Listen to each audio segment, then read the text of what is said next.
இனிய வணக்கம். குறிப்பறிதல் என்ற அதிகாரத்திலே நாம் பார்க்க இருப்பது 7வது குறள் 1097. புறக்காட்சிகளை காட்டும் வள்ளுவர் காதல் எவ்வளவு ஆழமானது என்பதைச் சொல்லும் ஒரு அற்புத காட்சி.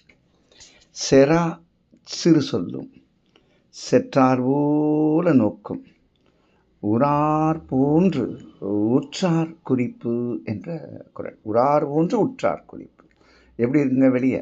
செரா சிறுச்சொல். செரா அப்படின்னாலே பகையற்ற என்று பொருள். செரா சிறு சொல்னா செல்லமாக கடிஞ்சிக்கிறது இல்லையா? காதலர்கள் கடிதல் அப்படின்றது நீங்கள் பார்த்து கழுத எச்சர் எப்போடா கல்லா அப்படின்லாம் சொல்லுவாங்க. அதுதான் இதை தான் வள்ளுவர் சொல்கிறாரு. செரா சிறு செல்லும் செற்றார் போல நோக்கும்படி கோபத்தில் அப்படி பார்ப்பாங்க. ஏய் என்னை எரிச்சிடாத அப்படின்னு காதலன் சொல்லுவான், இல்லை காதலி சொல்லுவாள். அது மாதிரி இப்போ இந்த காதல்லையும் அது நடக்குது. செற்றார் போல நோக்கும், அப்படியே பார்க்க அப்படியே பார்த்தே பற்ற வச்சிடுற மாதிரி. செற்றார் போல நோக்கும், ஏய் கண்ணகி மாதிரி பார்த்து நெரிச்சிடாது அப்படின்னும். அந்த மாதிரி பட வசனங்கள் எல்லாம் செற்றார் போல நோக்கும்.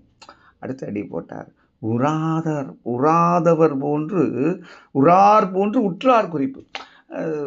அது விருப்பமே இல்லை, பார்த்தாலே ஏதோ எனக்கும் உனக்கும் ஒன்றும் இல்லை அப்படின்ற உறார் போன்று, ஆனால் உள்ளத்துக்குள்ள ஆழமான காதல்.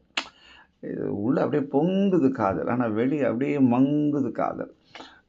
உள்ள நிரம்புது காதல், ஆனால் வெளியே அப்படியே வறண்டு இருக்குது காதல். ஆனால் உள்ள அப்படியே முழுமையாக இருக்குது, ஆனால் வெளியே சுத்தமாக தெரியல.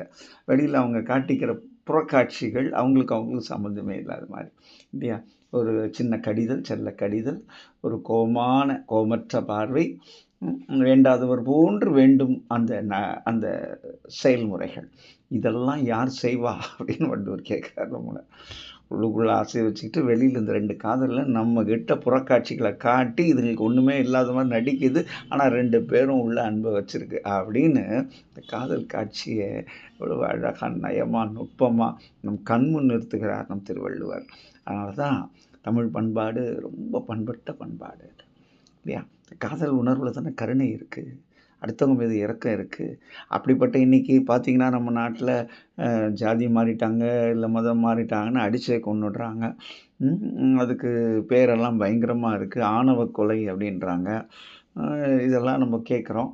ஆனால் இதெல்லாம் உணர்ந்தவங்க காதலுக்கு மதம், மொழி, இனம், ஜாதிய வேற்றுமைகள் கிடையாது அப்படின்னா காமத்துப்பால் ஆழமாக மக்களிடையே பரப்பப்படணும். மென் உணர்வுகள், நீ என்ன வேணால் சாப்பிடு, உணர்வை மென்மையாக வச்சுக்கோ இல்லையா? அதுதானே முக்கியம். வாழ்க்கையில் மனிதன்னு சொல்கிறதுக்கு என்ன, அடுத்தவனையும் தன்னை போல பாவிக்கணும். இந்த உணர்வுகள் மேலோங்கணும்னா இது மாதிரி இலக்கியங்கள் ஆழ பயிற்றுவிக்கப்பட வேண்டும். என்ன ஒரு காதலை, ஒரு காட்சியை, இவ்வளோ ஒரு மென்மையை, இது கூட நேரம் இல்லை அப்படின்னு சொல்லக்கூடியவர்கள். அப்போது வாழ்க்கை இயந்திரம் அல்ல, இதயத்திலிருந்து வருவது தானே வார்த்தைகள், அதுதானே செயல்முறைகள், அதுதானே ஒழுக்கம், அதுதானே அனைத்தும். அறிவோம், குறளை அன்றென்று பயில்வோம், மனதை மென்மையாக்குவோம், பிற மனிதரையும் தன்னை போல் பாவிக்க இது போன்ற ஆழமான குறட்பாக்கள், மென்மையான குறட்பாக்கள் நம்மை வருடி நம்மை வளமான மனிதனாக, மனித நேயத்தை பரப்பும் ஒன்றாக, நிறுவும் ஒன்றாக மாறும் என்று சொல்லி இந்த நாள் இனிய நாளாக இதைய வாழ்த்துக்கள். நன்றி, வணக்கம்.